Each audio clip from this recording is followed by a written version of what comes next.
सिंधी साहित्य के सदाहयात श्री वासुदेव मोहीजन जी पहिरीं पुण्यतिथि ते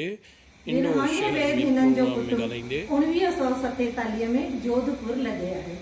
जितां 1955 शुरू थी। इन्हीअ दौरान ही जानकीअ सां मुलाक़ात होरियां वधी जॾहिं इन्हनि खे 15 लख जो इनाम मिलियो हुयो चेकबुक ते, तॾहिं माण्हू थोड़ा चौंकिया ऐं पोइ ख़ुशि बि थिया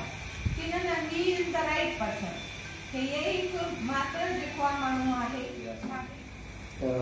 दादा सां मुलाक़ात थी जीअं होटल ते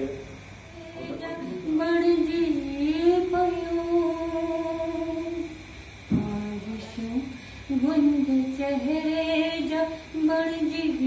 पयो पाण सागियूं जवाजूं जवाई रहियूं ख्वाहिशूं जवाई रहियूं उहे कॾहिं ॿुधियूं न थींदियूं ख्वाहिशूं पाण सागियूं जवाजूं जवाई रहियूं तुंहिंजे तूफान मूंखे ॿुधाए ॾिसजे तुंहिंजे तूफान मूंखे